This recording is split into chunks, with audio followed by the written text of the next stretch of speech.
Hello, everyone, and welcome to the Social Liability Podcast, the podcast where we discuss those folks in our lives that violate the social contracts that we all agree to live by. I am your host, the Raspberries, with my co-host, the Buck, bringing you new and interesting stories from the far reaches of the internet. Episode 100, Buck. 100. That is something that almost every I don't even know where I'm going with that. 100 episodes in, man. 100 episodes in. That's some glorious. That's a 3-digit number, dude. Well, that is thank you for that. Thank you for that astute observation, dude. Man, Buckrates says 99 is one less than 100, and we've achieved it. We've made it. Indeed. Oh man, I just, dude, we crested 3 digits. So around episode 83, we started putting out 2 episodes a week. It was, we just did Saturdays. Around episode 83 or so, I believe, we started instituting the Wednesday episodes. So it hasn't actually been 100 weeks, but it's been pretty bloody close. We're about 90 weeks into this. And I think that's a pretty damn good achievement. This week in particular, usually what we've been doing, for those of you a little peek behind the curtain, is we've been taping 2 episodes on Saturday and just releasing one on Wednesday. Yeah, it makes life easier for us. So sometimes the stories are a couple days old. In this particular case, we have a breaking story. Literally just came out as I was doom scrolling on my phone, waiting for caregiver Katie to get her ass out of the room so we could start recording. But no, we had to wait for the microwave burrito. God. Anyway. It's a Tina's burrito, man. It is a Tina's, not sponsored, Tina's burrito. But if they'd like to sponsor, you can reach us at socialliability@icloud.com. Yes. Good folks at Tina's. But either way, what story are we helicoptering in this week, Raz? Well, I got to tell you this. I hate this time of year. I despise this time of year for one thing and one thing in particular, Buck. And if you probably doesn't affect too much in your everyday life. Me, it affects tremendously, and that is daylight savings time. I despise it. It's stupid. I'm not a farmer. I don't need to change the time of the day. Well, Buck, I'll tell you this. This is coming from Reuters. U.S. Senate approves bill to make daylight savings time permanent. The United States Senate on Tuesday passed legislation to make daylight savings time permanent starting in 2023, ending the twice annual changing of the clocks in a move prompted by supporters advocating brighter afternoons and more economic activity. The Senate approved the measure, called the Sunshine Protection Act, unanimously by voice vote. The House of Representatives, which has held a committee hearing on the matter, must still pass the bill before it can go to President Joe Biden to sign. The White House has not said whether Biden supports it. However, a spokesman for the House Speaker, Nancy Pelosi, declined to say if she supports the measure, but said she was reviewing it closely. Listen here, you old bat. I don't care what side of the aisle you're on. You vote in favor of this damn thing, and you get rid of it. It's outdated. It serves no freaking purpose left. This was made so that kids could go work in the fields. And guess what, folks? We ain't doing that no more. So get rid of it. Remember when we worked in the prison system and we worked on night shift? Oh, it was you. In the spring, it worked out okay because you got out of there an hour early. But in the fall, you got screwed because we only got paid for 8 hours when we worked for 9. Oh, yeah. You know what? I was trying to recall how that worked. I'm mildly vexed at that recollection. Thank you. You've reprised your role as as Jesus Christ. As Jesus Christ? Yes, we know. I am man. Your Lord and Savior. It's just no, man. It's just come on, man. Stop the blasphemy hour and move on. Jesus. Whatever. Listen. If they don't vote this bill in, they get a fucking 5. I mean, like, if they don't, like, this is one of those deals. You want to keep daylight savings time? I'm saying that I'm saying that I want to like no, I don't want to keep daylight savings time. Then they need to pass the bill, Buck. Yes, okay, fine. Yes. Yes, please. Dude, I'm fucking like 7 high right now, like out of 10.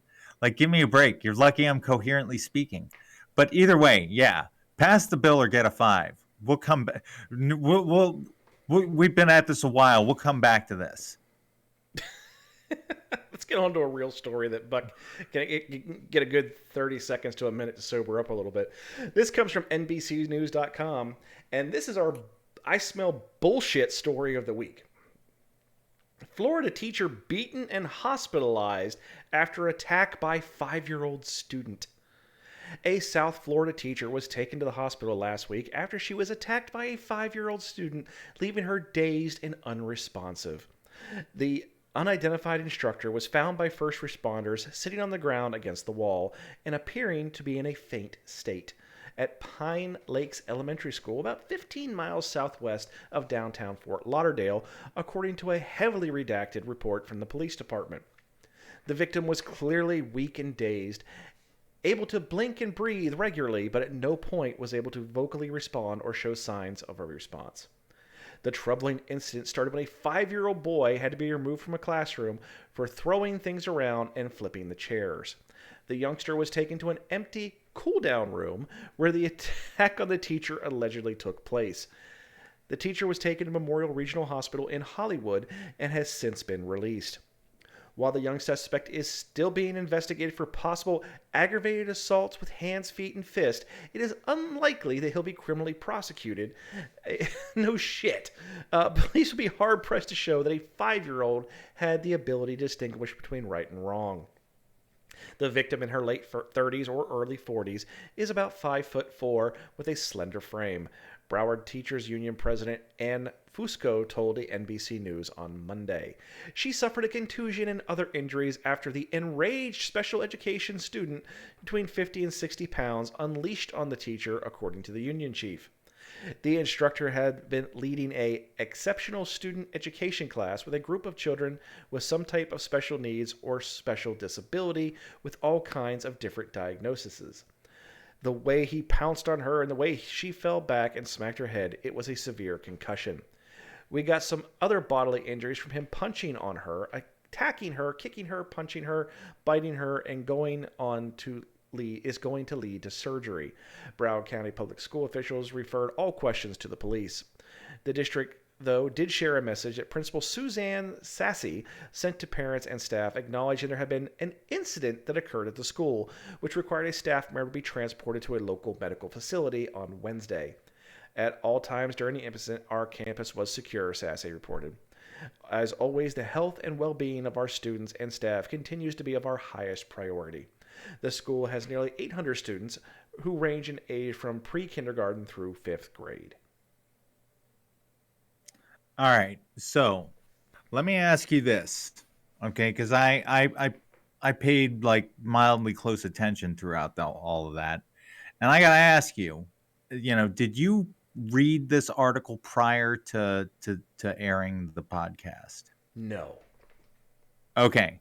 So now, after reading the article, do you still want to call it the bullshit article of the week? Yes. Because, well, and let me tell you my thoughts, and then sell me why it's still bullshit, because you're good at that. Okay. So my thoughts, the whole thing sounded real sus to me until it said that the kid pounced on her. She fell back and hit her head. And then he continued to punch on her. And that's when I started to say, okay, I could see how now starting off with a blow to the head and getting knocked, getting your wits, getting your eggs scrambled by a fucking knock to the head, and then a special needs child for whatever reason is now flaming and punching mad. I could see that leading to some serious injury. You're not going to get a kid on any kind of assault charges. I'm sorry. That's not going to happen. So I hope that they're not even going to go that route. But as far as being like complete and utter bullshit, I can kind of like stoned reverse crime scene, you know, in my head kind of go throughout how this happened. So now sell me on the be my devil's advocate. What was that noise? That was the only device I have that I didn't mute. But you know what? You know what? It was strangely timed well enough to be like, okay, Buck, end rant. Floor goes to Raz. So while you sell me on the counter argument, I'm gonna actually finish muting all my devices, and we can kind of kill two birds with one stone. So you go. Okay, so first off, the child is 5 years old. Now we're gonna, throw some stereotypes out there of children with special needs being stronger or whatever. We don't know what kind of special needs this child has. It could be developmental, it could be physical, it could be any number of things. So we can't weigh that into the argument. But even if we were going to, the whole concept of body compensating for a mental deficiency is bullshit. Okay, so we're not going to go there. What we are going to talk about, though, is the fact that this is a 5-year-old student that is a special needs student. And you're telling me that, one, they sent the child out to another room to cool down and did not have any witnesses. We just have the one teacher, and we're assuming it's a teacher and not an aide or a support person. So let's just say that it is a teacher. That's odd in and of itself, that the teacher be the one to leave the classroom. But if you also notice, it's the union chief who says she hit her head and was dazed and confused and was going on and on. That doesn't really fly a whole lot. Next thing we have is she was found by first responders. Really? The first responders were just going room to room in a school? Sorry, no, they're not.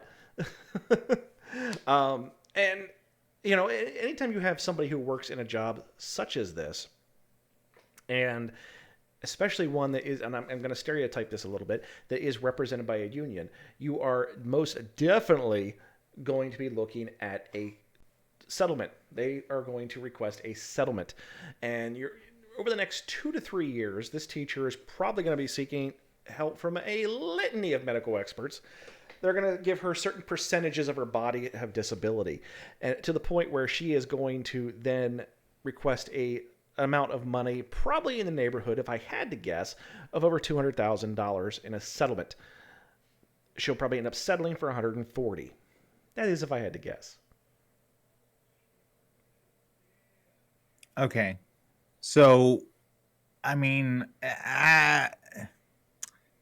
I'm still not sold on the fact that it's bullshit. I am very, very sold on. Did something happen? Absolutely. Did the child wow out? Absolutely. Did a 30, 40 something year old get their ass kicked by a 5-year-old? Nah. They got hurt. Don't misunderstand me. They got hurt. But is the exaggeration of the nature of injuries there? Abso-fucking-lutely. Now, see, that's where I was going to go with this. I was going to say, are you letting your natural disdain for union politics, which is very well warranted, by the way, get in your way of like really getting into the issue? But now that you've really like dug into the nitty gritty and kind of like brought me up to speed with what your thought processes are, yeah, all right, yeah, I'll go ahead and I'll flip to the bullshit side of the coin here. This is someone that smells. This is a workers' comp claim.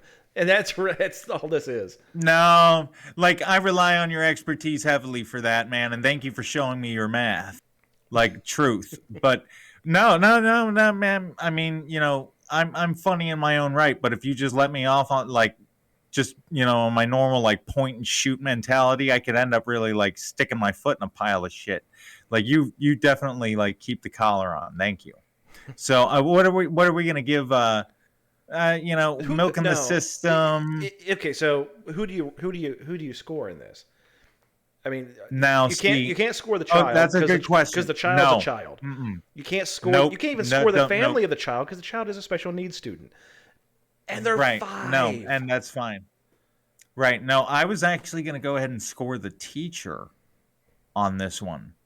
And I was gonna, and that's where I'm kind of like, that's where I'm headed with this. Milking the workers' comp system. Now, I'd like to give a higher rating, but all of the accounts and everything were allegedly given by union, like the union said, and this and that and the other thing. So I can't really like compound her and give her a higher score, but I still want to give her at least a 3 because you know what, union or not, you know the difference between right and wrong, and you're kind of just it looks like you're looking at the world through dollar sign glasses. We'll go ahead and co-sign that. Our next story comes from Oklahoma News 4. Again, it's one of those websites we just come across a lot. But this next story is coming out of Denver, Colorado. But excuse me, I'm gonna cough here, so entertain us for a minute. All right, so Denver in the wonderful state of Colorado. That's what, like next to I don't know, I don't Florida? know. Do you know there was a? No, I'm Do kidding. you know the last dinosaur's name was Denver? Oh yeah, he was my friend and a whole lot more. If you got that, Yeah, if you got that joke, you were an old son of a bitch. Okay. yeah, man, but you're a cool old son of a bitch. And by the way, I know that Denver is not next to Colorado is not next to Florida. It is, in fact, next to Utah, I believe. But you know, moving along. Well, like I said, this story comes out of Denver. A box of human heads was stolen from a truck that was transporting the body parts for medical research. The theft occurred Thursday morning at 11 a.m. when Denver police said someone broke into the box truck and took a cardboard box of human remains as well as a dolly. Sources told Nexstar's KDVR the box was blue and white and had Science Care written on the sides. Inside the box, you ask? Human heads. Science Care is a program for donating bodies to science to help improve scientific research and education. KDVR was reached out to the company to learn more about their intended destination. Pretty shocking, I guess. I didn't see too many strange things happen around here usually, but you know, you never know, said Isaac Fields, a local resident who moved to Denver's Central Park neighborhood about 3 years ago. Wow, I would have been so terrified. Fields could only guess as to where the body parts are headed. Headed. Yeah, that was good. That was good. Yeah, good job. Good job. Well, my wife does PhD research at the University of Colorado, so cadavers are definitely utilized in certain situations, and I'm assuming that this is probably the case. Still, questions remain. Where was the truck going? Why was it parked in the neighborhood? Who was driving? And who would do something like this? Police could only confirm the heads were being transported to be used for medical research. They couldn't share any further details as the case is still active. Neighbors, meanwhile, are wondering whether the suspect intended to steal the remains or something else entirely. So far, no arrests have been made. So most thefts of from vehicles and things in vehicles are crimes of opportunity. They have the opportunity. Oh, look, an unlocked, because locks keep honest people honest, and you know, if you find an unlocked vehicle, or box trucks, for example, are great targets because they're moving something of value. And you just grab a box and go. You don't open the box and figure out which box you want. You just grab a box and run so you don't get caught. I have to imagine someone's like, let's steal from this box truck. Oh, it says science. That means it's expensive. They grab this box up and they get down the road and they're like, what do we get? Open it up and there's Aunt Frida staring back at you. Oh yeah, man. Cadaver dabba doo. That was horrible. What a no, I know, man. But I was waiting so long to squeeze it in. I was waiting to pounce on the opportunity, just slam. What do you do though if you steal something, you open it up, it's full of human heads? Does it turn you away from your life of crime?